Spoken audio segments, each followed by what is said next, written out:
Hello, my friends. Welcome in. It's the end of year 2 of our experiment. And I just love this comment from the end of year 1 from Benzie91. I'm from Ottawa and have never heard of the Ottawa Royals. Lol. Right.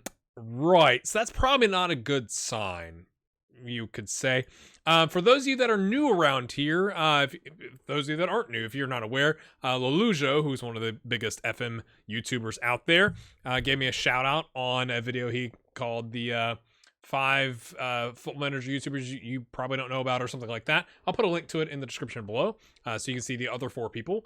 I was included in that, so I want to say thanks to him.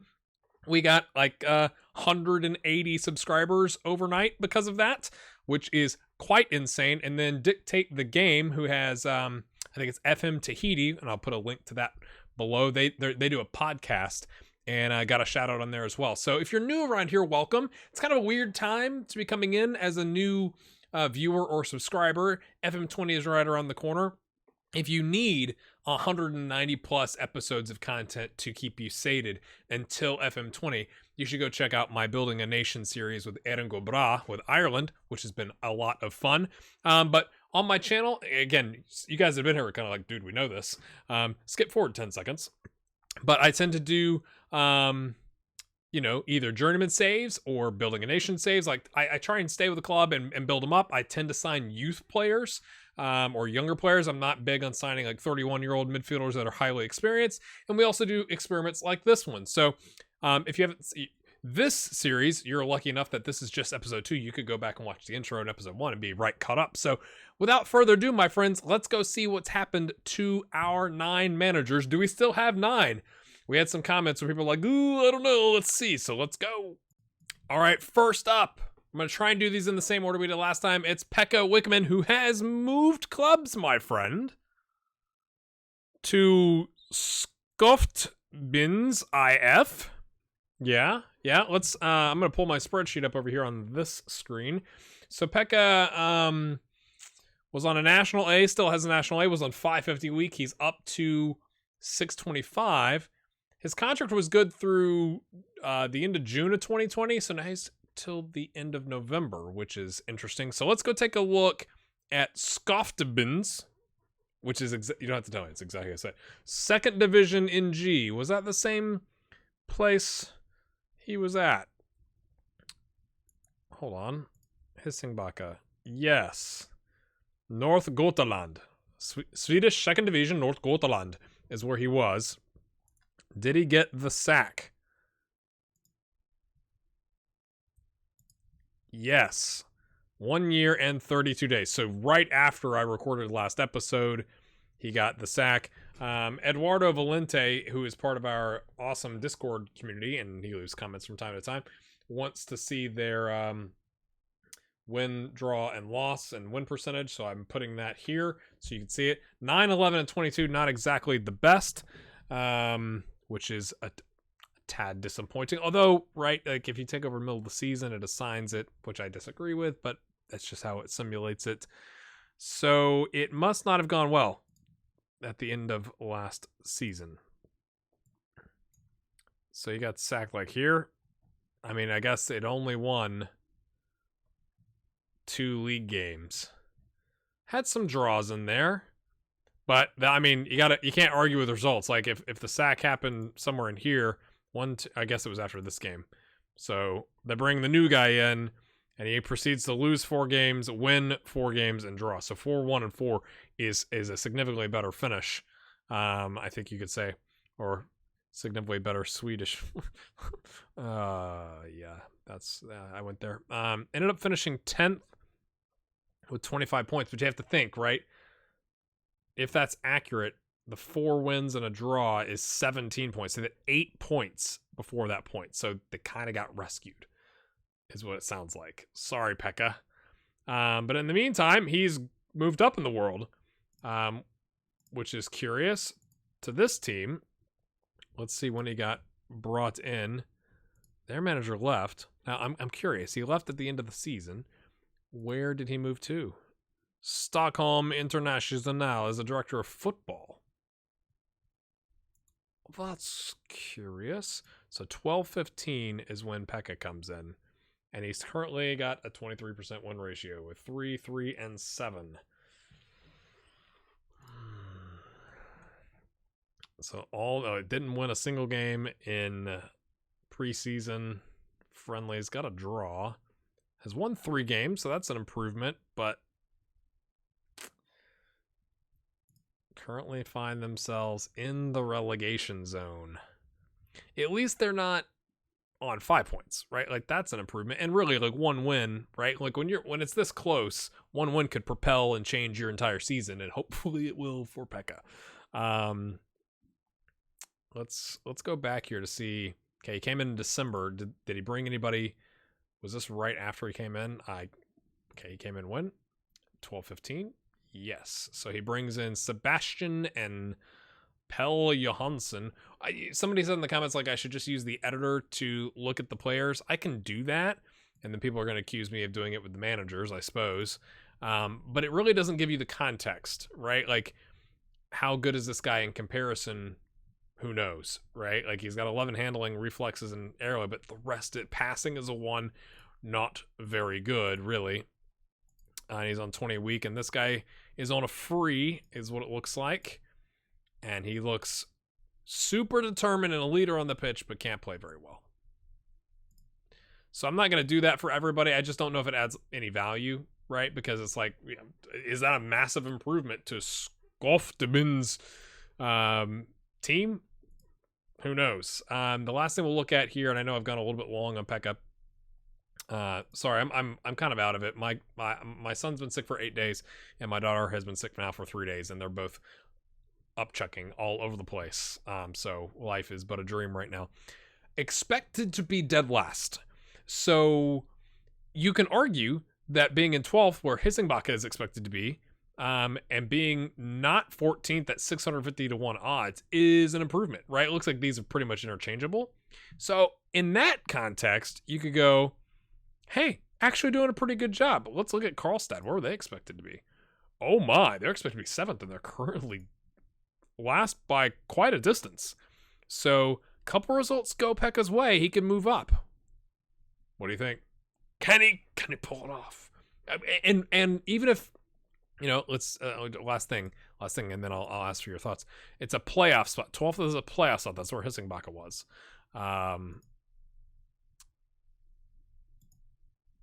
So even if you end up here but you stay up, is that considered a success when everybody expects you to be down here? What do you think? All right, Mateus Mendez is still with Nautico. He's gotten a raise. He was on 2.2K, he's up to 2.6K, and I think that's an extension. I haven't been tracking the contract end dates, but it was, I think, 2020. So that's a pretty nice extension. He was studying for a Continental Pro, and now he's up to a Continental Pro. So he finished his studies there. He's still employed with them. So that surely means good things, right? They got promoted at the end of year 1. Oh! Weren't they expected to be like 7th or something like that? And they currently find themselves in 2nd. Oh, hello, ladies.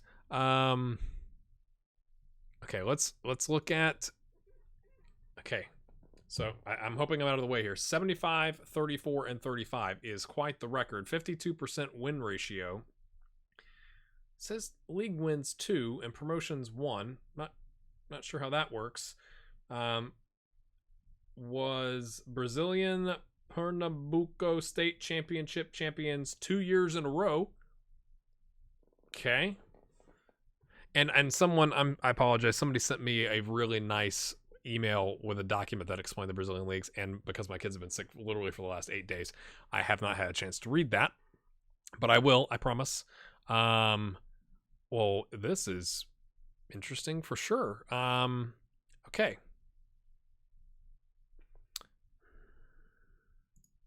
I guess you can only look at the current season preview. Expected to be 4th, so currently punching above their weight there.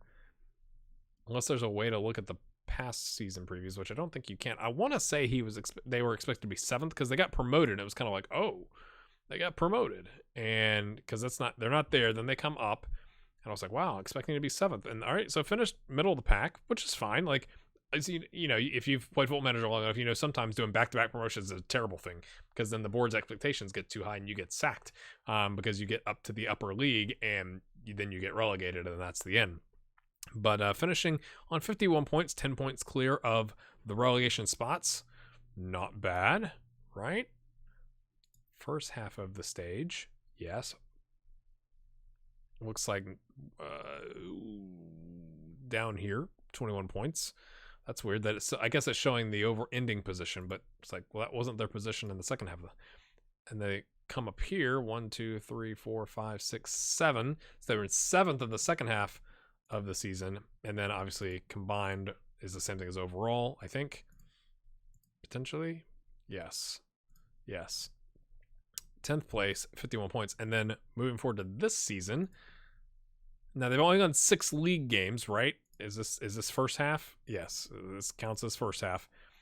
But still, 13 points out of 6 games is not bad when Chapecoense is on 15 points. So again, you know, one result going bad, or a couple, you know, going through a bad run would change things for sure. But yeah, look at that. Where is the thing that they won? The semifinal, they lost to FOR in the Northeast Regional semifinal. They got a victory in the Brazilian Cup 3rd round, leg 2. Well, okay, they won 2-0, but they lost 2-0 away. It says penalties. They won. Okay, this is the state championship playoff final, and it looks like, okay, so they lost this one because the P is next to the other team, but they won this one against SPT. Is what it looks like, because they had an away goal. And it went to penalties. So I mean, again, that's a lot of green.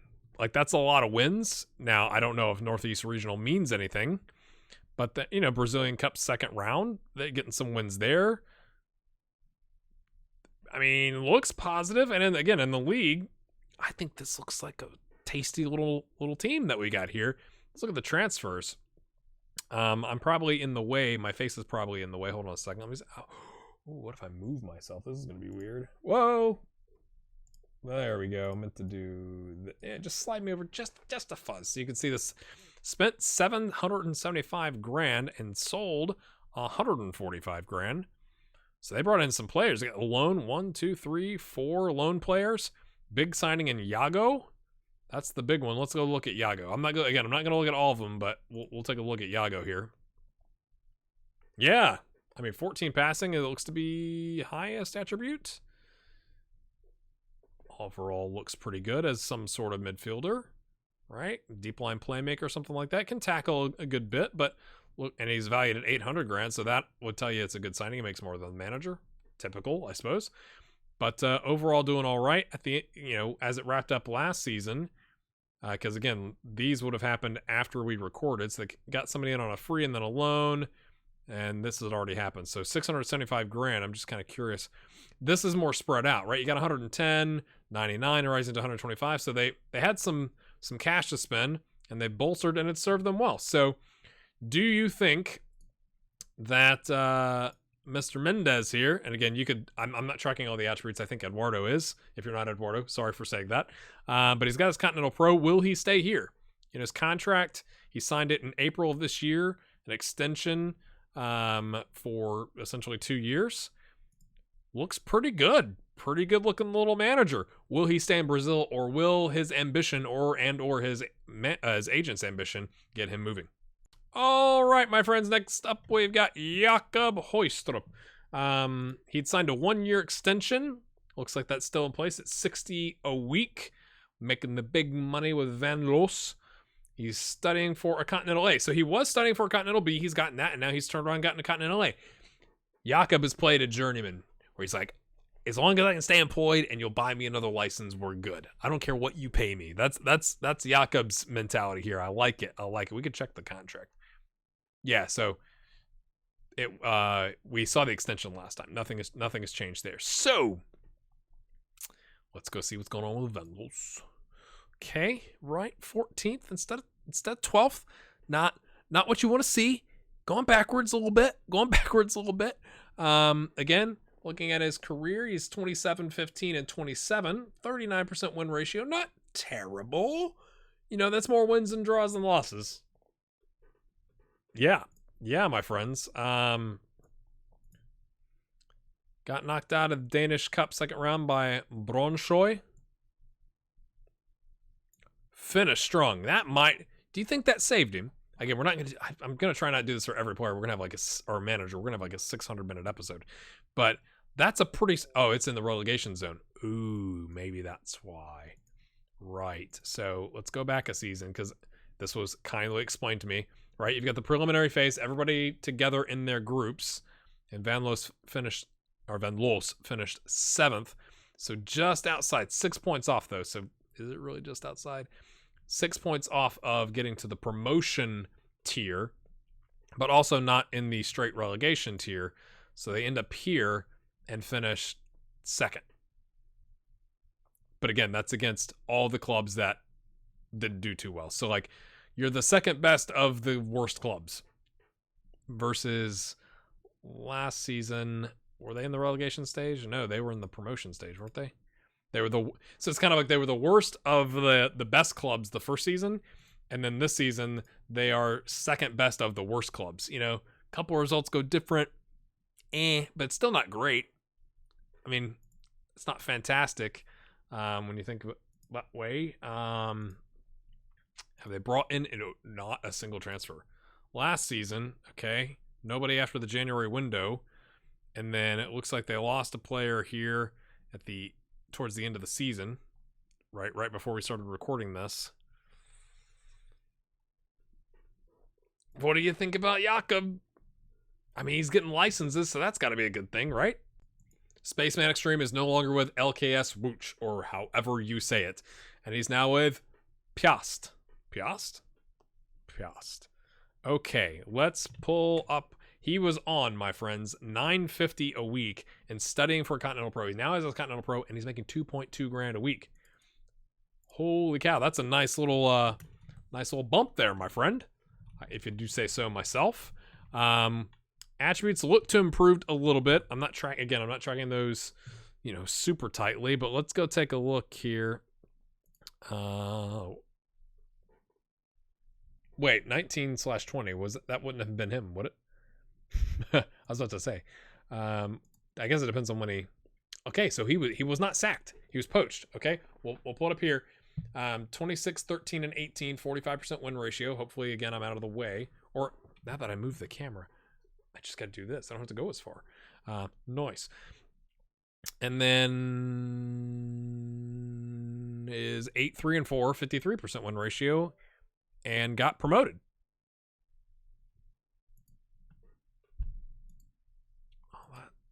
Oh, no, that's the other guy. No, I'm not on Spaceman Extreme. I'll get there eventually. Okay, I do want to look at this because he left. Okay, 12-5. Went straight here, Piast. Changed preferred formation from 4-3-2-1 narrow to 4-2-3-1 wide. Of course. Won in the first division promotion playoff against Katowice. Okay, so got promoted. Still got promoted. His original club, I think, just straight got promoted. But it looks like they poached him, which I find fascinating. So 66 points straight up. But again, that wasn't necessarily all his doing. And let's take a look at approximately how they were doing before December. Okay, so he got hired in this window here. Yeah, they had a bad little run, losing 4 out of 5 games. A little bit of a bounce. Okay, then our guy comes in. Look at that. That is the turnaround, my friends. Look at that. 2 losses the entire second half of the season after having 6 losses in the first half of the season. Now, you could argue they didn't have any cups to worry about, but you could also argue they only had 1 cup to worry about and they got knocked out. So what they have? 8 wins. And not counting friendlies, coming back off the winter break. So 8, 9, 10, 11 wins is an improvement, and 4 draws is an improvement because you only lost 2 games. Well, that's pretty good, I think, if you ask me. Now, you could argue they should have been doing better because they got relegated. You'd expect them to maybe potentially bounce up. Either way, he comes through, gets them promoted through the playoffs. And when you look at the schedule, it's not like they dropped a ton of points, right? So yeah, granted, those 2 wins going differently, maybe they're top of the table. But now they're in the Lotto Extraclasa, top division, and they are expected to be 13th. That's better than his prior club.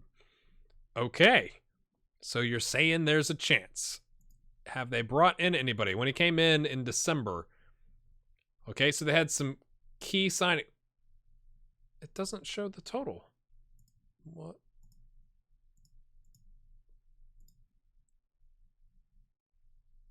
I don't know why.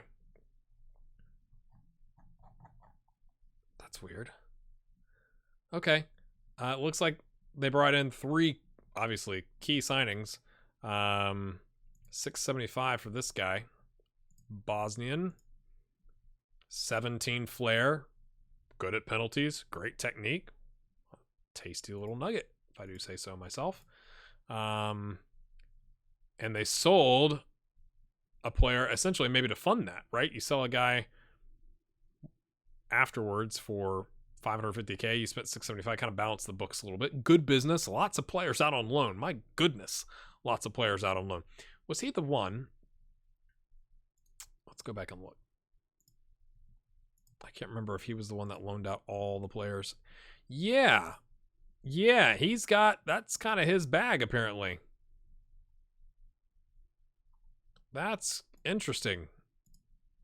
Spaceman Extreme. Does he have a thing? Tends to, loan all players out. That's what it comes across as, man. That's hilarious.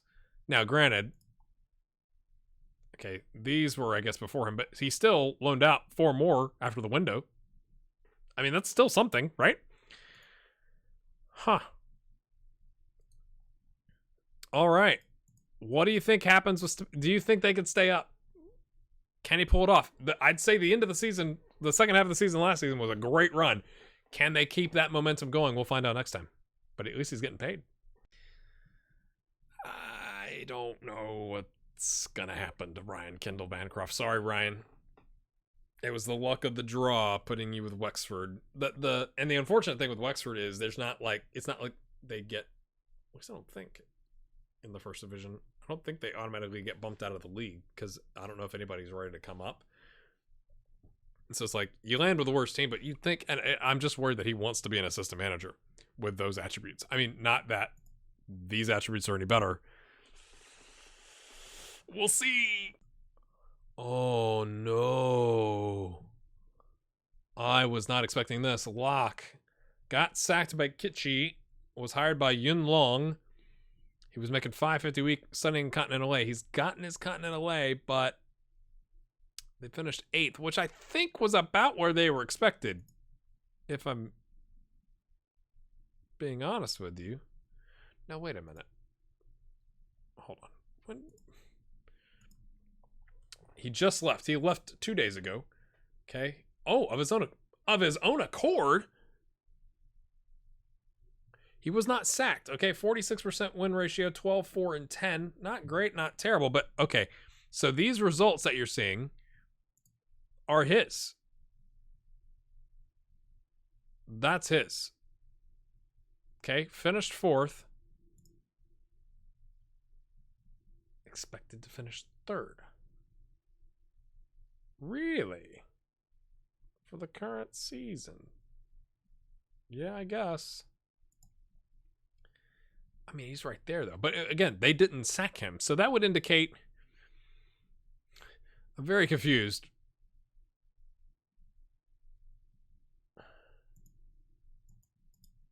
No milestones, nothing crazy.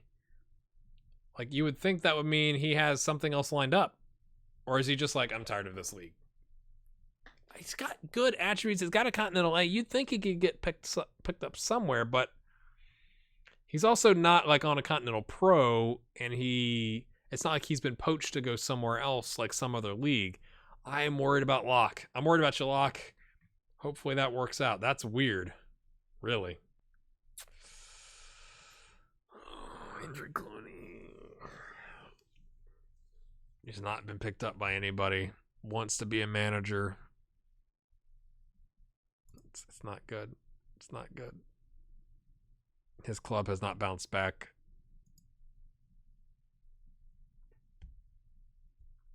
There's really not a whole lot to show you, to be honest. Sorry, Andrew. This is bad news. So I did have somebody say, like, I should use the editor to move Chris to another league. And I'm not going to do that for two reasons. One, Chris requested to be in Canada. This is his fault. Two, if I do that for one manager, then it could just as easily be somebody saying, hey, you should move Locke to a club, or you should move Andrew Clooney to a club, or whatever. Not going to do that. I randomly selected the teams. It kind of is what it is. Yeah, maybe I shouldn't have allowed somebody to say Canada because I forgot it wasn't a playable league. So that part's on me, but he wanted to be in Canada, so I'm putting him in Canada because I want to make people happy. That's their request. That's what I'm going to do. Unless I'm remembering wrong, Chris, and you didn't say Canada, but I think you did. So I apologize if that's not the case. But the fact that he's now not on a contract, amateur contract that started 2 months ago, I think means he's going to be here and then not go anywhere. Because he doesn't exactly, like, he'd have to really drastically improve to catch somebody's eye, right? Like, what's he going to go to MLS? Not as a manager, right? Not as a coach. He's not good. You know, maybe he could go to USL or something like that, but that would be dependent on Football Manager's match engine giving him the capability to do that. I have low hopes for this. So we'll keep tabs on him. I'm definitely not going to leave him out of the episodes. But I just think he's going to be there and probably disappear, kind of like we had our player at FC Ukraine United last time. So, okay, GHG's learned a lesson. Don't put players in Canada. Unless it's like with Toronto or Vancouver. All right, hopefully ending on a high note here. Derek Hansen is still with Ternana. Okay, let me look here. He was on 4,400 and studying for Continental Pro. He's got his Continental Pro up to 2.25 stars, 4.6K. So he's got a contract extension. He just signed it. Okay, this looks good. Like, this looks like a manager that could go places. Satisfied with life at the moment. Well, congrats, mate. So they gave him an extension. Why'd they give him an extension? Because he got promoted. First place, straight up. No buts about it. Off you go, my friend. He's now in Serie B. Sure. Expected to be 19th, 1,000 to 1 odds. That makes you nervous now, doesn't it? Because that looks to be a straight relegation spot. Not the best. Okay.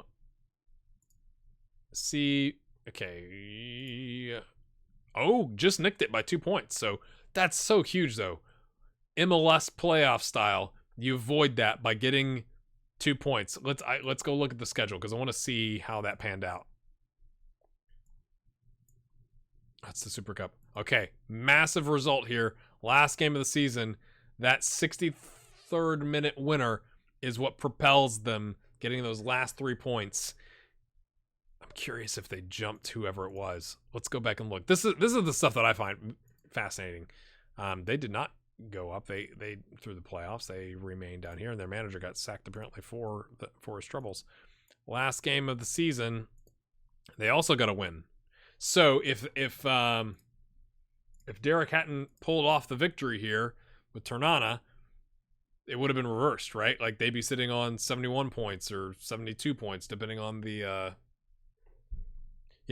they had the +1 goal differential. It would have been close. So if they'd lost, they definitely would have been in the playoffs in second place, rather than straight up in Vincenza would have gone up. But instead, he's up to Serie B. But the problem is they're expected to be in the relegation spots. Now, I'm curious. Okay, this is after last episode. Lots of signings, but all on freeze. Again, it's not showing a wage amount here or a total amount, but it is showing a total here. Curious, even though the total was 0. Why was the other one not that way? The world may never know. But lots of loan players. And then this season, they've only had somebody go on a free to Bologna. But getting some players from Atalanta, Sassuolo, Torino, some loans from Parma. So if they're not picking up anybody from major clubs if it's not a loan, but it doesn't look like thus far. Now, granted, all this happened after we recorded, so all the way to August. Do you think they can bring in some players here? Because they currently have none to boost their odds into staying up, or do you think they come down? And I feel like I forgot to go look at, let's look at the win percentage. There you go. Okay. As champion, so we have a league win and a promotion. 43, 26, and 20. He's been on the job 2 years and 7 days. Hasn't gotten sacked yet, my friends. Famous last words, maybe. All right, my friends, that's where we're going to end it. I'm really worried about these 3 right here. I'm really stunned by Locke. I can't believe he just up and was like, I'm done. Maybe he was like, I'm done before you sack me for finishing, 1 place below where we expected. But 3rd versus 4th, does it really matter? Does it really matter? It's not like you were going to get a huge amount of prize money difference. I'm worried about that, though. We've had 2 moves with Spaceman Extreme and Pekka. We'll see if they pan out. If you've enjoyed this, we'll probably be at 100 likes on the first 2 episodes of the series. If you wouldn't mind, if you've liked it, go over there. Or is it here? I don't know. It's the subscribe button's over there, but there's a like button somewhere down there. You probably know where it's at. Hit that like button if you've enjoyed it. Leave comments. Let me know what you think is going to happen with all these guys. I'm nervous. We'll see you then.